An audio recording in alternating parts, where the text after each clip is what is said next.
Hi there, I'm Richard Denning, and this is just a bit of a quick run through of the basics of Oranges and Lemons. This is a game in development at the moment at prototype stage.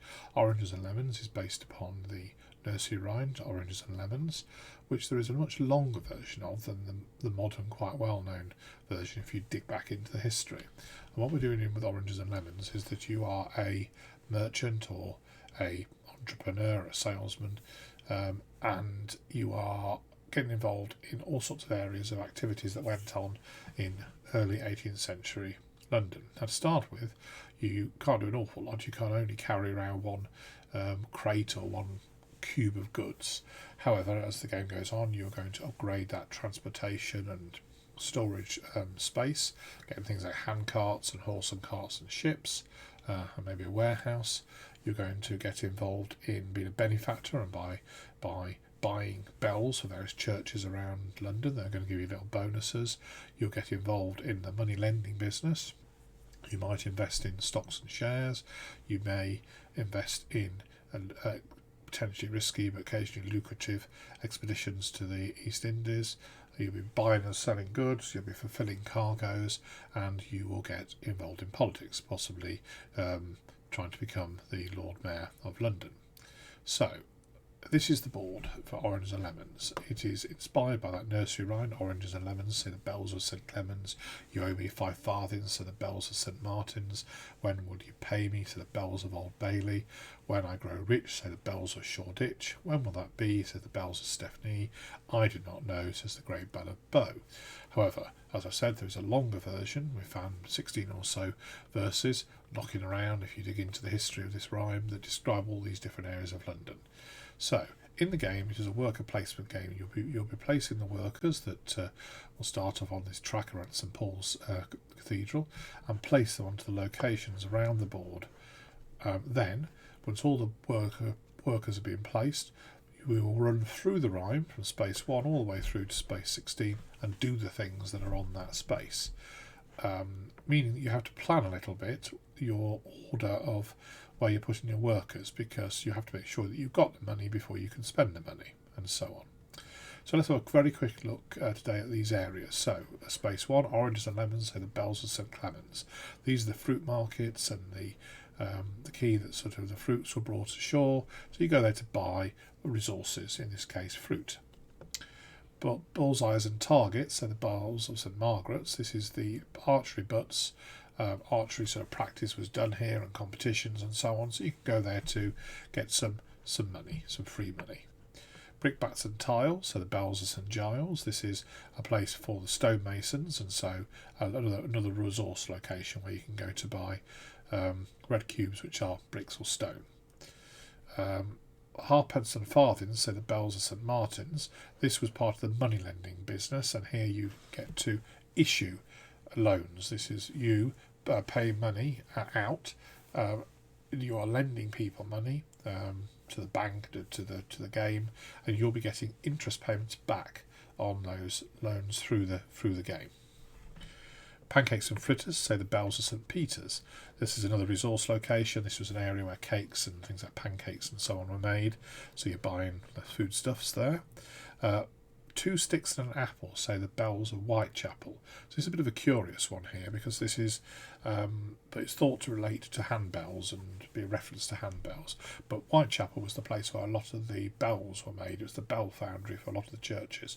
And here you can pay money to issue bells. You have 3 bells at the start of the game, 3-point bells, the 7-point bells, the 12-point bells, and they can be placed in the locations around the board, giving these little benefits but because you are a benefactor to that parish. As an example, if you have a bell in St Clemens, whenever you buy lemons there, you get an extra lemon for free. Maids in white aprons, so the bells of St Catherine's. This was the market in London, and here you can go and sell goods cubes, and the more you sell goods cubes, more transactions you are done, you're going to earn victory points for this, apart from also having money, of course. Poker and tongs, so the bells of St John's. This was the chapel inside the Tower of London, and here you are basically begging for free stuff from the crown, goods, money or victory points. Kettles and pans, say the bells of St Anne's. So this area was the iron mason, the iron works, that kind of thing. And so you go there to get another resource cube meant to represent kettles or pans or ironmongery, that kind of thing. Old Father Baldgate, say the Slowgate bells of Aldgate.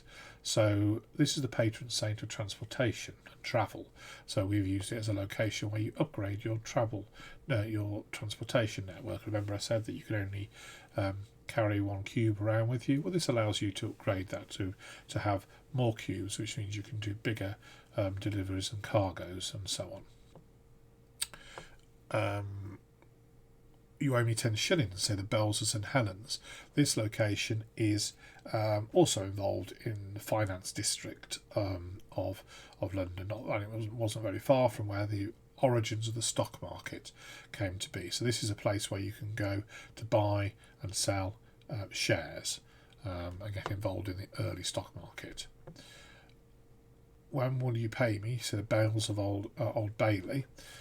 We reckon this was a reference to sort of speculative trading as to when you might get a return on your investment. So we've used it as a location for investing in the East India Company. And this location means that you will pay money and you'll get ships will come back laden with goods, or maybe they won't. Sometimes the ships will sink. So it's a risky, potentially rewarding place. When I grow rich, say the bells of Shoreditch. Shoreditch is actually a poor area in London. So this is a place where you go to buy goods at a cheaper rate than the normal locations, and also potentially sell them later in the game. Pray when will that be? Say the bells of Stepney. This is the docks of Stepney, and so a place where you go to do cargo deliveries, to export goods and fulfill contracts which bring you money and other rewards in the game. Perhaps when I am old, say the bells of St Paul's. Curious rhyme, this one. Must admit, this is the one that's slightly loosely linked to to the rhyme itself, but it's a place where you get extra workers, maybe people going on later in life to a second career. And so what we're doing here is you're recruiting extra workers, or maybe you need to take on extra workers as you get old. We don't entirely justify the rhyme all the time. Anyway, that's where you get extra workers. And finally, I do not know, says the Great Bell of Bow. Being born within the sound of Bow's bells was a sign that you were a true Cockney. It's very much in the sort of heart of London, and so we have basically made this the place where you can go to get votes to become Lord Mayor. So these activities will be going on through the game. You'll be visiting different places at different turns. The turn order will be changing. Sometimes you'll be buying goods, sometimes you'll be selling goods, sometimes you'll be using those goods to fulfill contracts, sometimes you'll be getting goods in from the East India Company and maybe using that to fulfill contracts, or using it the following turn to generate more money. You need to upgrade your transport network so you can carry more goods. You need more workers so you can do more things. You need to be looking at endgame victory point tiles, which is about being first or second place in 8 different areas of activity around London. So that is Oranges and Lemons. We're still very much playtesting it at the moment and looking for input, and if you see it as a convention, come and check it out.